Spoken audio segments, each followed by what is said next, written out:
J'ai toujours eu une certaine fascination pour les titres et une grande admiration pour les personnes qui arrivent en quelques mots à retranscrire exactement la puissance et toute l'essence d'un texte.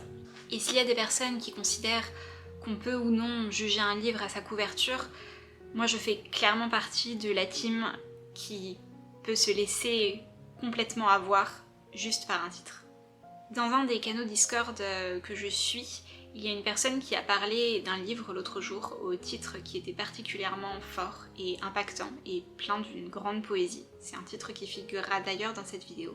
Et en lisant son message, je me suis dit pourquoi est-ce que je ferais pas une vidéo de tous les livres que j'ai achetés ou que j'ai lus, uniquement parce que le titre m'a complètement happée et parce que je lui ai fait une confiance aveugle en me disant que si on avait réussi à mettre autant de beauté dans quelques mots, l'intérieur ne pouvait que me plaire.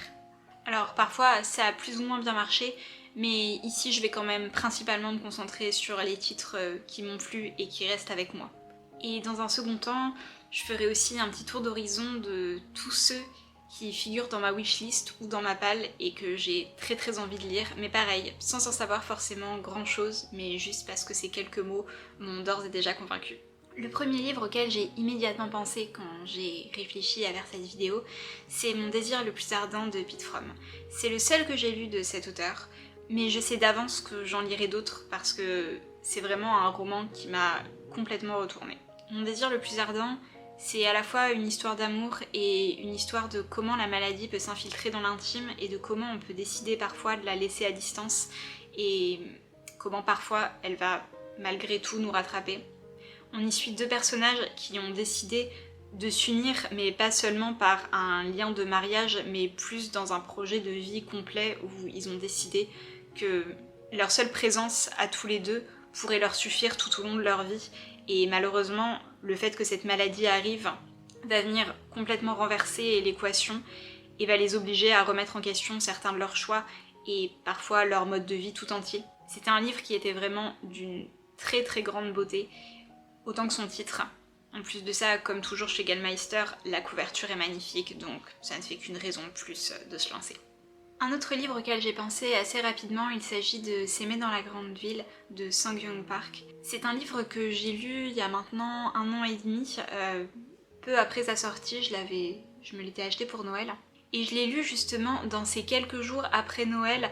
Vous savez, les quelques jours entre Noël et le Nouvel An, où vous n'arrivez pas vraiment à vous rendre compte dans quel espace-temps vous êtes. Enfin, en tout cas, moi, ça me fait un petit peu ça tous les ans.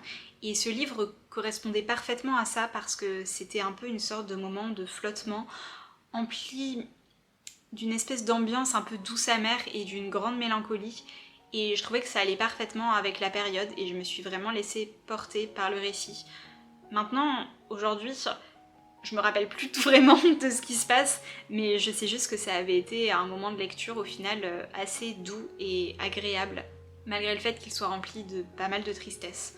Je sais pas si je donne vraiment envie de le lire en parlant comme ça, mais en tout cas c'est un livre que j'ai gardé dans ma bibliothèque parce que en fait j'ai encore le souvenir des émotions qu'il m'a procurées. Et je pense que c'est le plus important au final, c'est les sensations qu'on garde de la lecture et pas forcément ce qui s'y passait. Je vais rapidement citer un livre dont j'ai parlé dans ma précédente vidéo, mais évidemment The Emperor of Gladness de Ocean Vuong. Je trouve juste ce titre trop beau et au-delà du plot, c'est un petit peu aussi le titre qui m'a convaincue de le lire. J'en ai parlé dans la précédente vidéo, j'ai pas été déçue. C'était peut-être un petit peu lent à certaines parties, mais en même temps ça faisait complètement partie du récit.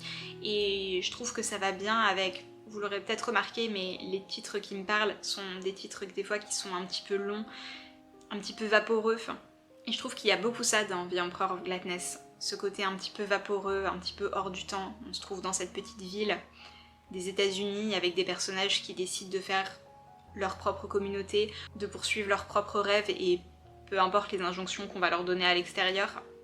Maintenant, ça fait quelques semaines que je l'ai terminé et j'y pense encore pas mal, donc je suis vraiment très heureuse de l'avoir lu. On va faire une petite pause bande dessinée en parlant de C'est comme ça que je disparais de Myrion Mal, qui est pour moi un des ouvrages qui traite le mieux de la dépression. dans ce qu'elle a de plus profond et tenace, dans ce côté qui vient s'ancrer en vous et qui ne vous lâche pas au quotidien. Je me rappelle très bien que en le lisant, je me suis dit « Ah mais c'est exactement ça que j'ai ressenti ». Et c'est pas quelque chose que j'ai retrouvé souvent en littérature. Des fois on s'en approchait, des fois je me disais « Ah, je me reconnais là-dedans, ah, j'arrive à capter quelque chose ». Mais c'est comme ça que je disparais, pour moi c'est vraiment ce qui a touché au plus juste. Je vais ensuite évidemment en profiter de cette vidéo pour parler d'un de mes livres, si ce n'est mon livre préféré. En tout cas, le livre que j'emporterai à coup sûr sur une île déserte. Il s'agit de Little Blue Encyclopedia d'Hazel Jane Plaint. Ce livre, je sais que je perds rarement une occasion d'en parler, mais parce qu'il a vraiment une place très importante dans mon cœur. C'est un livre qui fourmille de plein d'autres livres et c'est pour ça que c'est un livre que j'emporterai et que c'est le seul livre que je garderai de ma bibliothèque si je devais en choisir un seul.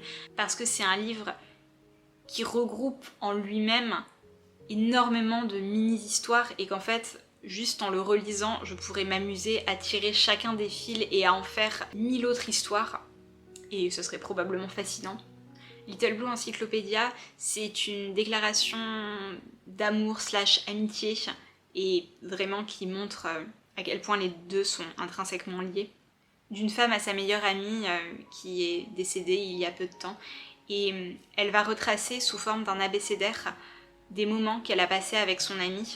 Et en fait, cet abécédaire se calque aussi sur la série préférée de son amie, qui est une espèce de petite série niche qui n'existe pas, hein, que l'autrice a inventée, mais qui se place un peu dans une espèce d'ambiance entre Twin Peaks, Pushing Daisies et Utopia, si on devait faire une sorte de mash-up des trois. Moi, en tout cas, c'est clairement comme ça que je l'imagine, avec des personnages un peu bizarres, avec des choses un petit peu incompréhensibles qui se passent, et avec surtout une communauté de fans extrêmement présente qui s'est attachée et qui a pour le coup tiré les fils de chacun de ces personnages. Et donc bref, la narratrice va lettre par lettre à la fois s'appuyer sur cette série qui était la série préférée de sa meilleure amie et va en profiter pour faire des parallèles avec leur vie et essayer de comprendre un petit peu pourquoi est-ce que cette série était si importante pour elle. Donc c'est un livre qui est un petit peu difficile à expliquer parce que c'est un petit peu un hybride entre plein de choses, avec en plus des superbes illustrations qui parsèment le tout. C'est un livre, encore une fois, qui est très très cher à mon cœur et que je n'aurai de cesse de recommander, et j'espère qu'un jour il sera traduit. En attendant, c'est pas le cas, il est assez accessible en anglais à mon sens, parce que je l'avais lu il y a quelques années et j'avais pas un super niveau d'anglais et j'avais quand même vachement adoré, la preuve. Donc pour moi c'est complètement accessible. Donc voilà, j'étais obligée de parler de Little Blue Encyclopedia. Et enfin, je ne peux pas parler des plus beaux titres de la littérature sans évoquer toute l'œuvre de Maya Angelou. Je n'ai lu pour le moment que Je sais pourquoi chante l'oiseau en cage. Et la seule raison pour laquelle je n'ai pas encore lu les suivants, c'est que je sais que l'œuvre de Maya Angelou est terminée. Elle ne va pas sortir d'autres livres maintenant. Donc en fait, si je les lis trop vite, à un moment donné, je n'aurai plus de livres de Maya Angelou à lire. Et ça, je ne veux pas que ça arrive trop tôt dans ma vie. Donc pour le moment, je n'ai lu que celui-ci, mais je trouve que l'intégralité de son œuvre a toujours des titres hyper beaux, hyper marquants. En tout cas, les traductions sont très réussies également.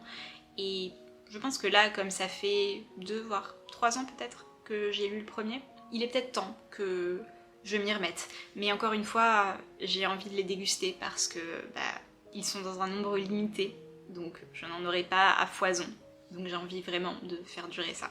C'est pas seulement des textes qui sont beaux, c'est évidemment des textes qui sont extrêmement importants dans tout ce qu'ils retracent et dans tout ce qu'ils racontent, mais je pense que c'est important aussi de souligner la beauté de la plume de Maya Angelou, même si je suis évidemment pas la première à le faire. Et donc c'est ça qui va me permettre de faire la transition vers les livres que j'ai très envie de lire, quasiment uniquement parce que juste le titre m'attire trop. Il y a déjà, et c'est pareil, j'en parlais dans ma précédente vidéo, mais j'ai très envie de lire Un bref instant de splendeur de Ocean Vuong.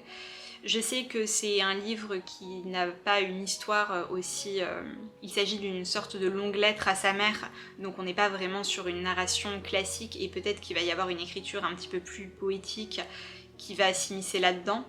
mais n'empêche que c'est un texte que j'ai très envie de découvrir, et en plus il est assez court, donc même s'il est demandeur en termes de concentration, je pense que, vu la brièveté du texte, ça sera quand même assez accessible. Un autre livre que j'ai trouvé justement l'autre jour en occasion et que je voulais lire depuis un petit moment, il s'agit de L'œuvre de Dieu, la part du diable de John Irving. John Irving, c'est un peu compliqué parce que le premier livre que j'ai lu de lui, je me rappelle même plus du titre, je crois que c'était Avenue des Mystères, quelque chose comme ça, je remettrai la miniature quelque part.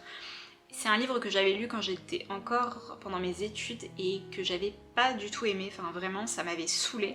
J'avais trouvé le personnage principal insupportable, j'avais trouvé que c'était hyper auto-centré et Enfin ouais non, juste j'avais pas accroché, ça m'avait saoulée, je m'étais forcée à le terminer mais j'y avais pas pris de plaisir du tout. Et ça m'embête parce que je sais que John Irving a écrit plein de trucs et j'ai pas envie de rester sur cette note-là. Et peut-être que c'était juste ce livre-là qu'il a pas fait. Et en vrai, si ça se trouve, si je le relisais aujourd'hui, je le trouverais super et je verrais tout un tas de choses que j'avais pas vues à l'époque. Ce qui m'en reste me donne pas envie. Enfin, je vais plutôt aller vers d'autres textes du même auteur et voir si ça prend plus.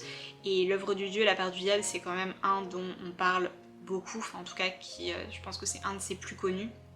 Donc j'ai plutôt envie d'aller vers celui-ci. Il y a aussi Le Monde selon Garp, que j'avais vu en film et que j'avais bien aimé, mais pareil ça fait hyper longtemps donc je saurais pas du tout dire si mon avis a changé ou pas. Mais en tout cas voilà, j'ai pas envie de m'arrêter là avec cet auteur et je pense qu'il faut que je lui redonne une chance. Et le dernier livre dont je vais parler, il s'agit de Je pleure encore la beauté du monde de Charlotte McConaghy. C'est un livre dont je sais pas grand chose, je sais qu'on est peut-être un petit peu à la frontière avec le nature writing. Si je dis pas de bêtises, encore une fois, je l'ai pas lu, hein. C'est juste le titre. Depuis que ce livre est sorti en librairie, je suis là. Mais en fait, j'ai trop envie de le lire. Je sais pas de quoi ça parle, mais la couverture en plus c'est juste trop belle. Enfin, il y a tout qui me donne envie. La couverture, le titre et les rares échos que j'en ai eu, mais j'ai même pas envie d'en avoir trop d'échos parce que juste le titre m'appelle trop. Je l'ai pas encore trouvé en occasion et je pense que je vais attendre. Je sais qu'en plus là il est sorti en poche, donc sinon peut-être que je l'achèterai en poche, je sais pas. Mais en tout cas voilà, c'est sûr que je le lirai et je sais pas, peut-être que ça le fera, peut-être que ça le fera pas. Je sais que le nouveau de l'autrice est sorti il y a très peu de temps, enfin là à la rentrée de janvier, et que tous les retours dessus ont été assez unanimes, en tout cas de ce que j'en ai vu. Mais Je pleure encore la beauté du monde, j'ai envie de commencer par celui-là, parce que j'en avais déjà parlé aussi, mais j'aime bien lire les livres un petit peu dans leur ordre de parution, donc ça ferait sens. Et puis juste, ouais, la beauté du titre, la beauté de la couverture, j'ai envie d'avoir ce genre d'objet dans ma bibliothèque. Il y aurait évidemment plein d'autres livres que j'aurais pu citer, et là j'ai vraiment choisi de prendre ceux qui me venaient le premier à l'esprit, parce que ça voulait dire que c'était aussi ceux qui m'avaient le plus marqué. N'hésitez pas à me dire vous en commentaire quels sont les livres que vous avez peut-être lus uniquement pour le titre, ou en tout cas quels sont les plus beaux titres, ceux qui vous plaisent le plus que vous avez dans votre bibliothèque. Je serais très curieuse, ça ajoutera probablement encore plein de livres à ma wishlist, ce qui n'est pas forcément souhaitable, mais bon, c'est la vie qu'on a choisi de mener ici, vous savez.